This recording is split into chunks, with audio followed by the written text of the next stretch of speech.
Yo folks, it's September now, which means that the days are getting shorter. The temperatures are thankfully starting to cool off a bit. And a lot of people, myself included in years past, have given up on their gardens for the season. If you're one of those people and you're ready to hang up your gardening tools until next spring, I'd invite you to rethink things. There's a lot you can still do. Where I live in East Tennessee, zone 7-ish, we've got about 45 to 50 days before our typical first frost date, which is in mid to late October.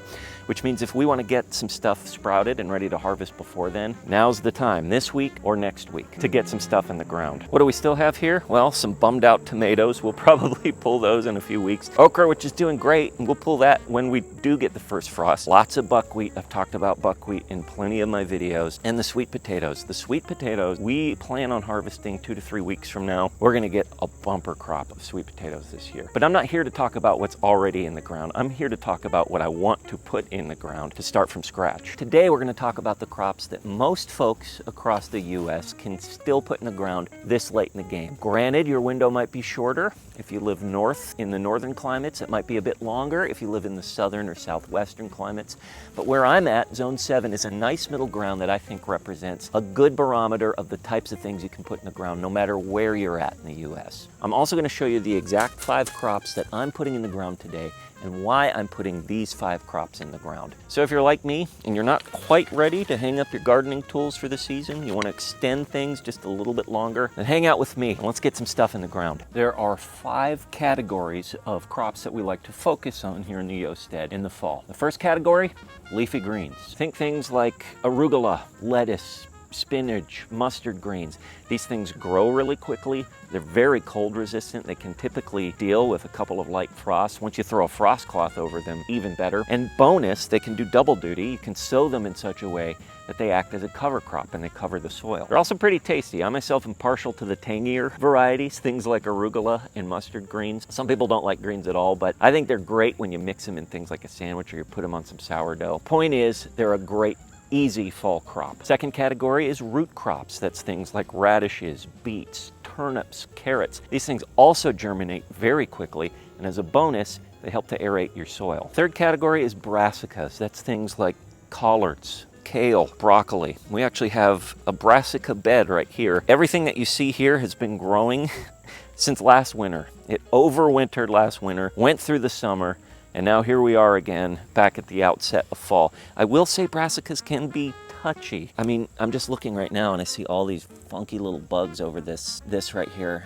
That can't be good. I don't know what these things are, but it's probably not good. I mean, you can see this guy's just been eaten to pieces. That being said, a lot of those bugs will go away as things start to get colder. Kale and collards that you see here, this stuff overwintered last year. We had a point where we had several inches of snow laying on the ground, and these things made it all the way through. They never die off completely. I think the biggest issue with brassicas, at least for us where we're at, is bugs. Now that being said, if you're going to get into brassicas, one little disclaimer I'd say, people around here have told me it's best, if you want to plant them in the fall, it's best to get them as transplants and put them in instead of starting them from seed. Your mileage may vary. That's what people around here have told me. We've grown these things pretty much perennially. Sometimes they do better. Sometimes they deal with bugs. Brassicas are a very good option, especially for folks that are a little bit warmer climates.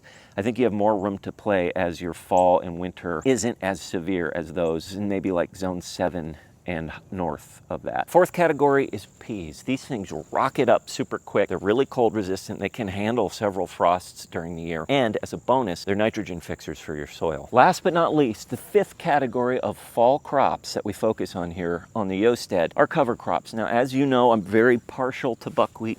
Here's some mature buckwheat right here. You can see it's already gone to seed. And then here's some fresh, young buckwheat. But don't limit yourself to buckwheat. You can do very well with things like clover, with rye.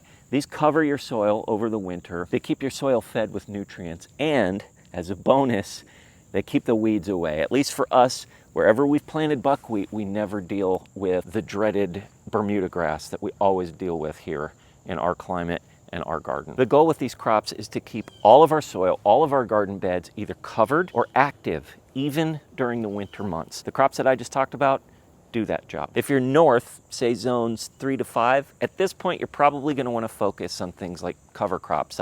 I'd think something like rye. You're gonna have frosts come much sooner than those of us in the middle of the country or the south or southwest part of the country.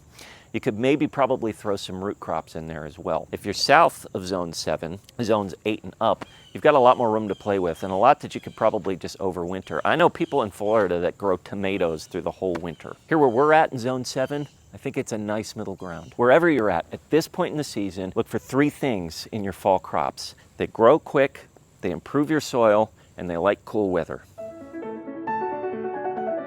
If you haven't already cleared away the dead or dying summer crops from the beds that you like to put your fall crops in, now's the time to do that. I've already done that with most of my beds here. There are some things I still need to harvest, obviously the sweet potatoes, these okra. Once I do clear these areas, I'll probably just put a really quick growing cover crop like buckwheat on them. In the meantime, time is of the essence. All these things I'm gonna put in the ground today, while they are cold resistant, while they are cold hardy, when they're mature, they're not nearly as cold hardy when they're very young, when they're seedlings. So to take advantage of the roughly month and a half, maybe 2 months or so that I have before the frosts hit, I need to get these puppies in the ground as soon as I can. Now, if your soil's really depleted after the season, you may need to add some compost or some mulch to your beds.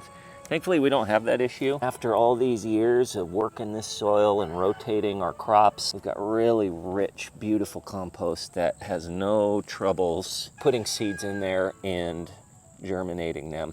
I am noticing right now that we've got some volunteer, I didn't till around these little volunteer squash, whatever these are. I'm not sure, maybe they're cantaloupe? There's something over here too. Some kind of squash, something in the squash family, I'm not sure. Volunteer, that's definitely not something you want to start in fall, at least here. But you know what? I'm gonna see what happens. I'm gonna keep them there. I'm gonna keep these volunteer squash here and see how they do. They're probably gonna die out once we get the frost. Why not give them a shot? The first fall crop here in the Osted is tatsoi. Tatsoi is a leafy green, and it's one of our favorite leafy greens here at the Osted. We actually replaced all spinach years ago with tatsoi. Instead of spinach, we do tatsoi, and it's kind of like it's somewhere between spinach and bok choy, I think is a good way to describe the texture of it and how it tastes. But this, at least where we live, is a miracle green. It grows very well in the winter. It survives several frosts, we've noticed over the years. Puzzlingly enough, it also seems to grow pretty well in hot weather. It prefers the cooler weather, but it's done quite well in really warm spells. Our next crop, snow peas. As the name would suggest, these snow peas are very cold hardy. They do well in colder weather, prefer the cooler weather. They can handle some frosts, and they'll actually grow up on trellises. So I'm going to, as I plant these, I'm going to put them probably about 1 inch deep. I only got this 1 packet of them. I'm going to put some trellises up that they can grow onto as they start climbing. But I love peas. They're great to snack on. Once I've harvested them, they typically don't last that long in the kitchen because I chomp them down. These should be mature and ready to go within 45, maybe 50 days. That puts us right in the window of when we start getting the frost. So these should be good to go for us by the time we get to our frost. Again, bonus, peas are nitrogen fixers. So it's always good to have that bonus as we put these in the ground. Crop number 3, radishes. Specifically, daikon and cherry bell. I'll be honest, I'm not the biggest fan of eating radishes, but just about everyone else on the homestead is. Well, because they're so cold hardy and they help out the soil so much, I will cheerfully include these on my lineup of fall crops that I put in the ground. But I do know that they're frost hardy. They will sit through many a frost with no problems, especially when they're mature. But again, as they're young, you want to baby them. The big win for radishes, as far as I'm concerned, is that they have very deep roots, and they kind of work like natural little tillers. They break up compaction, pull up minerals, they leave the beds a lot richer and looser. And the reason I'm putting the radishes in this bed in particular is because out of all the beds in our garden, in our kitchen garden here, this bed seems to be the most compacted.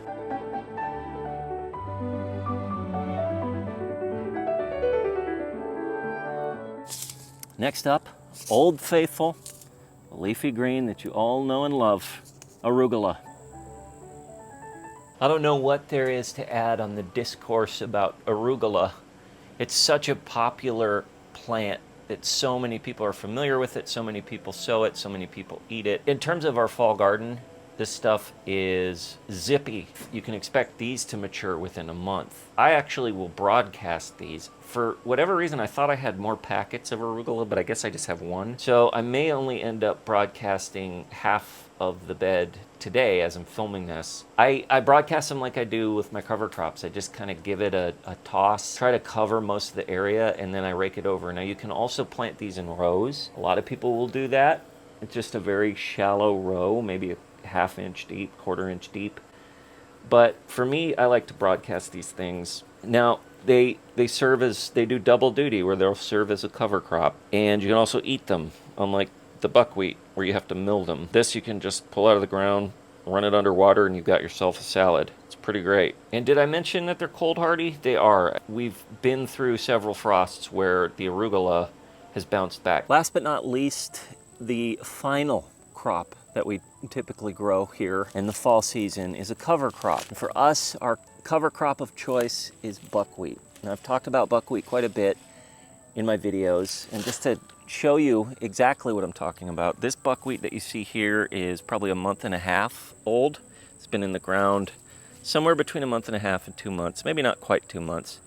And then this buckwheat that you see right here is about 2 weeks, maybe a week and a half. It grows very quick, and it grows very well. Even in our very compacted, clay-heavy soil, this stuff grows incredible, and it works wonders on our soil. Where do I put cover crops? Anywhere where I'm not putting anything else. It's just dead space. I don't want it to remain dead space. I want it to be biologically active, and the best way that I've found to do that is with buckwheat. Now, granted, once you hit the true winter and you're having hard frosts all the time, this stuff's gonna die off, and that's okay. I'm not actually gonna put any buckwheat seed down today. I've done all the buckwheat planting I've wanted so far. Once I remove the tomatoes and the okra and the sweet potatoes, I may still have some time to put down some buckwheat. We'll see. If I don't have time to put down buckwheat in a cover crop and my window has passed, then I'll just put mulch down.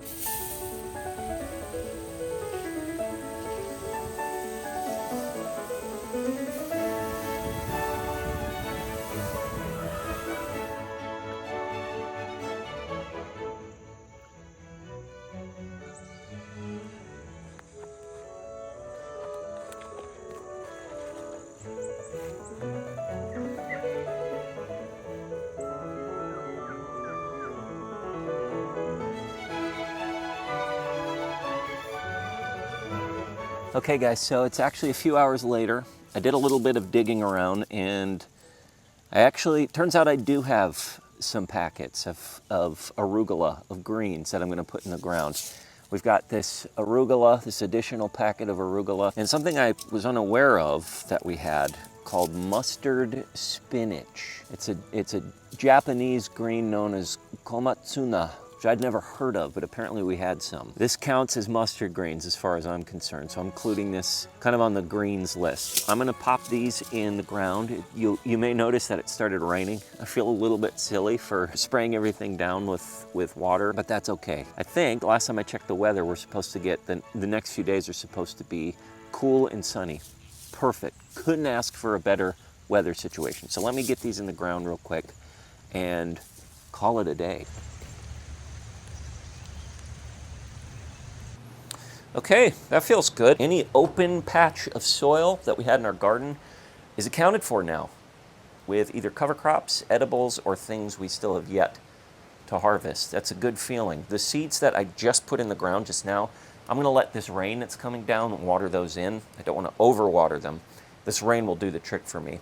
If you're watching this and you have a garden and you're not quite ready to give up on it, even though it's September, I promise you there's a lot that you can still do and a lot you can still harvest, but you need to get on the ball here relatively soon, within the next week or two, especially if you're north of zone 7.